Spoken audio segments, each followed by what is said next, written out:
Hi friends, ఇవాల్టి వీడియోలో చేగోడీలు లోపల గుల్లగా క్రిస్పీగా బయట స్వీట్ షాప్లో కొన్నట్టుగా రావాలి అంటే ఎలా చేసుకోవాలో సింపుల్గా చూపిస్తాను. ఇప్పుడు చూసేయండి. 1 కప్పు పొడి బియ్యం పిండి మనం బయట కొన్నదే వాడుకోవచ్చండి. దానిలోకి 1/2 కప్పు మైదా పిండి వేసుకొని చల్లించుకొని కలిపి పక్కన పెట్టుకోండి. మైదా పిండి నచ్చిన వారు స్కిప్ చేయొచ్చు, కానీ కాస్త గట్టిగా వస్తాయి.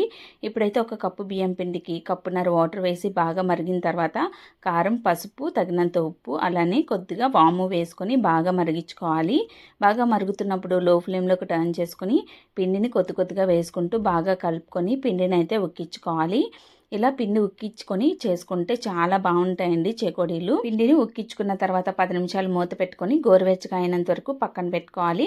10 నిమిషాల తర్వాత పిండిని బాగా ఒత్తేసుకోవాలి. ఎక్కడ పిండి ముద్దలు అనేది లోపల లేకుండా, పచ్చిగా ఉండకుండా పిండి ముద్దలు బాగా కలిసేటట్టు ఇక్కడ చూపించిన విధంగా సాఫ్ట్గా అయినంత వరకు ఒక 10 నిమిషాలు బాగా ఒత్తుకున్న తర్వాత మాత్రమే చేకోడీలు చేసుకోండి. అప్పుడే మనం నూనెలో వేయించుకునేటప్పుడు తుల్లిపోకుండా, పేలిపోకుండా ఉంటాయి. చేకోడీలు చేసుకునేటప్పుడు అందరికీ వచ్చే కామన్ మిస్టేక్ ఏంటంటే నూనెలో వేయించుకునేటప్పుడు పేలిపోతూ ఉంటాయి. అలా కాకుండా లేదంటే లోపల ముద్దలు ఉండిపోయి మెత్తబడిపోతాయి. అలా కాకుండా బాగా ఒత్తుకున్నాక చేసుకుంటే బయట కొన్నట్టే చాలా చక్కగా కుదురుతాయి. ఇలా పిండిని బాగా కలుపుకున్నాక ఇలా తాలికలు మనం ఎంత సన్నంగా చేసుకుంటామో అంత సన్నంగా పిండిని ఇలా తాలికల్లాగా చేసుకొని చేకోడీలు నచ్చిన సైజులో చేసుకొని చుట్టులు చుట్టుకొని పెట్టేసుకోవటమే. తాలికల సైజులోనే చేసుకోవాలండి. మందంగా చేసుకుంటే లోపల పిండిగా ఉండిపోయి వేగేటప్పుడు సరిగా వేగక మెత్తబడిపోతాయి.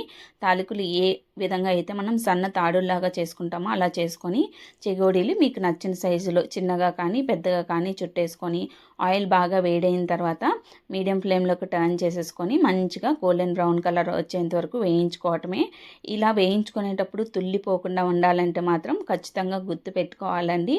పిండిని బాగా ఉక్కించుకున్న తర్వాత బాగా చేత్తో మద్దన చేసుకొని బాగా కలుపుకోవాలి. అప్పుడే మనకి పేలిపోకుండా వస్తాయి చేకోడీలు.